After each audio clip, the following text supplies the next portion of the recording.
Hi everyone, welcome to the third round of the Women's World Cup 2025. I'm currently in Las Vegas and recording this from my room. What a round this was for the Indian girls. Five of them are now left in the round of 32 players, and it was a very exciting one. Let's first begin with the two winners of the day. We had Vantika Agrawal, who has been in sizzling form here. She managed to beat Anna Oshanina in round 2, former women's world champion, and now was facing another huge challenge in the form of Kateryna Lagno. We all know how many world titles Lagno has won in Rapid and Blitz World Championships. She is also the better half of Alexander Grischuk. But Vantika was like, I'm well prepared, and she went for this knight a4 line in the Grunfeld. White managed to build a strong center, and before you knew it, Vantika was all over her opponent. Her knight was on d5, bishop on f3. In order to extricate herself, Lagno took knight e5, and she was like, oh, Vantika, your queen is hanging on a4. But Vantika took on e7, giving a check, and then took on b7.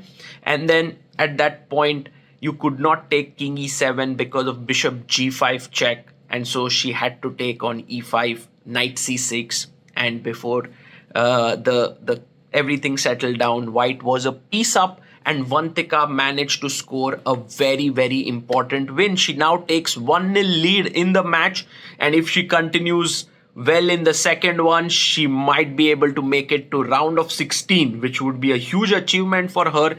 Beating Kateryna Lagno is not an easy task. The second Indian who managed to win was Divya Deshmukh. Now, Divya was taking on Teodora Injac. She's very strong, very solid player, and she played this Queen's Gambit declined. I mean, Divya was black. She played this h5, h4. You could already sense like how Divya tries to attack her opponent. But at some point, Teodora tried to trade pieces, knight c5, everything got off the board, the queens were exchanged, and she felt like she will play like the minority attack with b4, b5.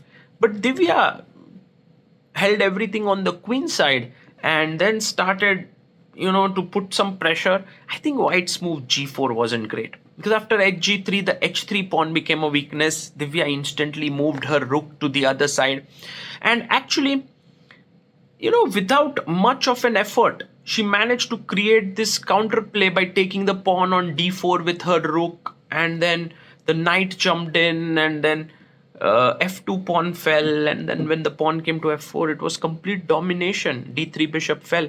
So Divya managed to score a win with black. Now she has white and she just has to hold. So a great result for Divya. I think the heartbreak of the round has to be Harika. She was playing against Stavroula Tsolakidou, and Harika actually played really well. She managed to win the pawn on e4, pawn up. Then she got her, actually opponent took the pawn on b4, but she got the knight to d6. She could many points play f5 and get a great position, but I think her completely winning option came somewhere in the game where, the king was on f7, White's pawn is on f5, and she just plays bishop f8. There's no way to stop queen e7 mate. If let's say ef5, queen e7, king g6, queen g7, and it's all over. So Harika missed a lot of chances in the game, and then in the end, her opponent managed to hold a draw, which is a great result for Stavroula. I don't know if Harika will be able to sort of give her best in the next round, considering that this was winning in so many different ways, but she has to fight back. Humpy, on the other hand, had a very tough position against Klaudia Kulon. She made a mistake. In fact, when her opponent played queen d4, Humpy had to bring her bishop back to e2, but she actually castled, and then now her opponent took on c4, she took on c7, and it felt like White is doing well. But rook f7, beautiful move. Queen went back to g3, and now knight d4. And before you know it, like there are threats of bishop c3, bc3, knight e2 check. And so her opponent played rook e1, and now bishop c3, bc3, knight e2. Queen is hanging, rook e2, queen e2 is just winning. Klaudia, instead of going for this, went knight c2, forking here, got an exchange up position, and I think she was close to winning here, but she messed it up, and Humpy wriggled out of the mess and got a draw in the end with knight and 2 pawns against rook and 1 pawn. So Humpy survives. But now we'll have black pieces against Klaudia. And then we had a Vaishali versus Carissa Yip, which ended very quickly in 13 or 14 moves. Carissa went for this repetition with knight b5, knight d4.